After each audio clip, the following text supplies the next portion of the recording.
नमस्कार, मैं विशाखा ठाकुर। स्वागत है आप सभी का 3.0 टीवी में।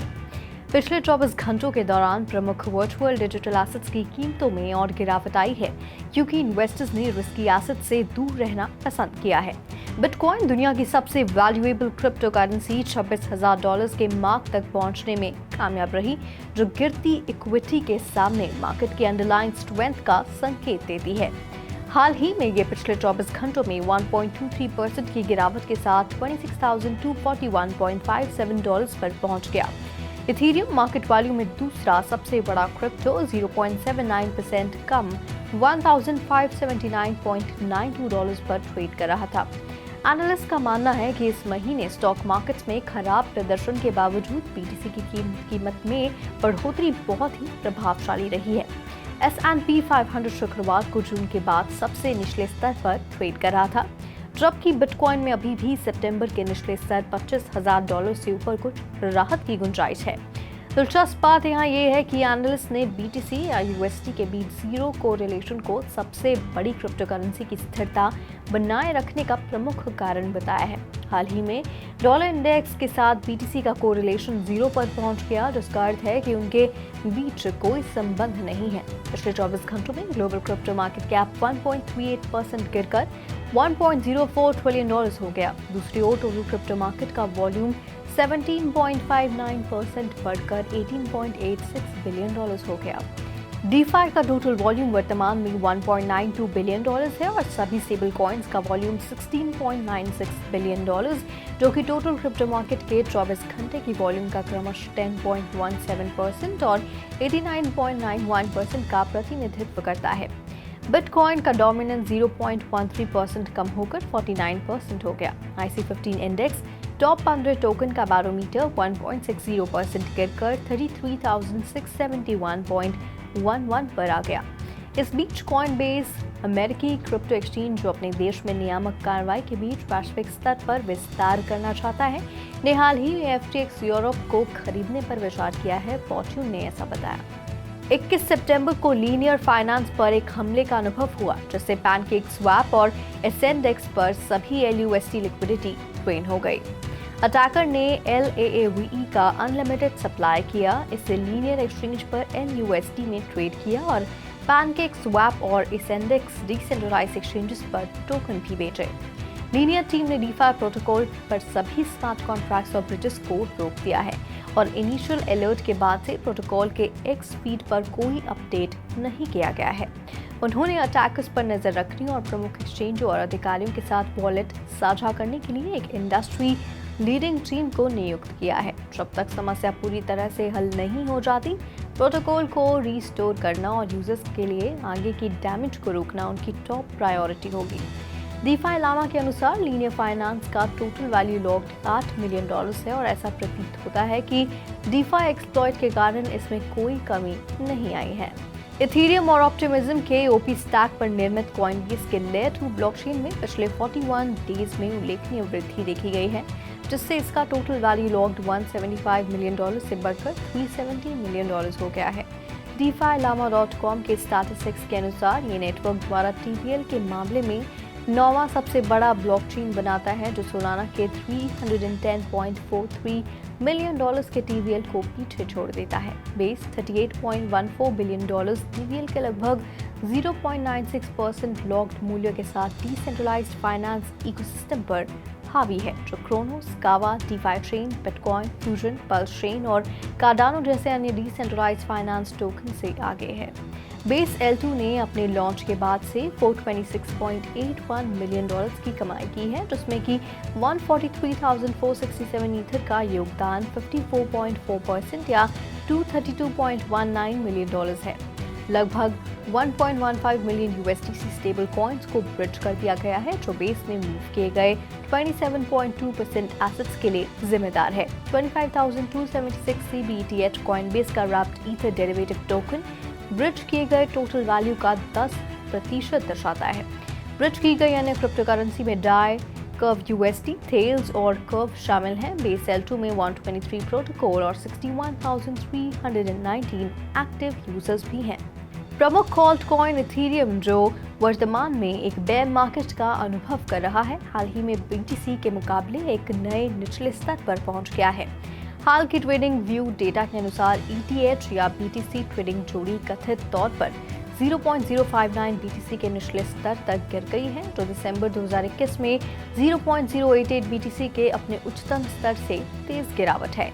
बिटकॉइन की तुलना में मंदी की स्थिति में इथेरियम के मार्केट शेयर में ऐतिहासिक रूप से गिरावट आई है। मार्केट कैपिटलाइजेशन में बिटकॉइन को पार करने के कई प्रयासों के बावजूद इथेरियम ने अभी तक फ्लिपिंग माइलस्टोन हासिल नहीं किया है। The ministry of agriculture and farmers welfare ने PM किसान स्कीम के लिए एक AI चैटबॉट लॉन्च किया है, जो सेंट्रल गवर्नमेंट की फ्लैगशिप स्कीम के साथ इंटीग्रेट होने वाला अपनी तरह का पहला चैटबॉट है। कैलाश चौधरी द्वारा लॉन्च किया गया chatbot agriculture secretary Manoj Ahuja और additional agriculture secretary Pramod Mehda द्वारा प्रस्तुत किया गया था। मंत्रालय ने कहा कि AI चैटबॉट लॉन्च PM किसान स्कीम की एफिशिएंसी और रीच बढ़ाने की दिशा में एक महत्वपूर्ण कदम है, जो कि फार्मर्स को उनके प्रश्नों का त्वरित, स्पष्ट और सटीक उत्तर प्रदान करता है। एक स्टेप फाउंडेशन और भाषणी की मदद से PM किसान ग्रीवियंस मैनेजमेंट सिस्टम ने किसानों को उनके एप्लीकेशन स्टेटस, पेमेंट इन्फॉर्मेशन और इनएलिजिबिलिटी स्टेटस के बारे में जानकारी के लिए एक यूजर फ्रेंडली प्लेटफॉर्म देने के लिए एक AI चैटबॉट पेश किया है। चैटबॉट, जिसे यूजर फ्रेंडली प्लेटफॉर्म के माध्यम से एक्सेस किया जा सकता है, को भाषणी के साथ एकीकृत किया गया है, जो एक ऐसा मंच है जो बेनिफिशियरीज की लिंग्विस्टिक और रीजनल डाइवर्सिटी को पूरा करने के लिए मल्टीलिंगुअल सपोर्ट प्रदान करता है। कटिंग एज टेक्नोलॉजी को एकीकृत करने से ट्रांसपेरेंसी में सुधार होता है और किसानों को बुद्धिमानीपूर्ण निर्णय लेने की क्षमता मिलती है। देश की सभी 22 ऑफिशियल लैंग्वेजेस का समर्थन करने की योजना के साथ चैटबॉट वर्तमान में अंग्रेजी, हिंदी, बंगाली, उड़िया और तमिल में उपलब्ध है। सिस्को ने स्प्लंक को $28 बिलियन में खरीदने पर सहमति व्यक्त की है, जो कि 2023 और AI एरा के सबसे बड़े एक्विजिशंस में से एक है। सिस्को ने CEO चक रॉबिन्स के अनुसार ऑल कैश डील, जो कि स्प्लंक के $119.59 शेयर प्राइस से 31% प्रीमियम या प्रतिनिधित्व करती है, का लक्ष्य AI एनेबल सिक्योरिटी और ऑब्जर्वेबिलिटी की नेक्स्ट जेन का निर्माण करना है। बुधवार की समाप्ति तक $225 बिलियन के मार्केट कैप और अपने रीसेंट फिस्कल ईयर के दौरान $12.6 बिलियन की नेट इनकम के साथ साथ सिस्को दुनिया की सबसे बड़ी और सबसे ज्यादा सक्सेसफुल टेक कंपनीज में से एक बन गई है। 2023 में स्थापित और 2012 में पब्लिक कंपनी स्प्लंक ने रीसेंट क्वार्टर में $63 मिलियन के नुकसान की सूचना दी। प्रपोज सेल्स से पहले इस साल स्प्लंक शेयर्स में लगभग 40% की वृद्धि हुई है, जिससे कि AI में इन्वेस्टर की रुचि में वृद्धि हुई थी, लेकिन वे अभी भी अपने 2020 के पीक से लगभग 50% नीचे थे। ट्रांजैक्शन असामान्य रूप से लो M&A एक्टिविटी की अवधि के दौरान होता है। PwC डेटा के अनुसार 2023 की पहली छमाही में 2020 की पहली छमाही के बाद से M&A के लिए सबसे लोएस्ट ग्लोबल डील वॉल्यूम देखा गया है। यूनियन मिनिस्टर राजीव चंद्रशेखर के अनुसार सरकार देश में AI मॉडल्स को प्रशिक्षित करने वाले स्टार्टअप का समर्थन करने के लिए इंडिया AI प्रोग्राम के तहत एक बड़ा GPU क्लस्टर तैयार कर रही है।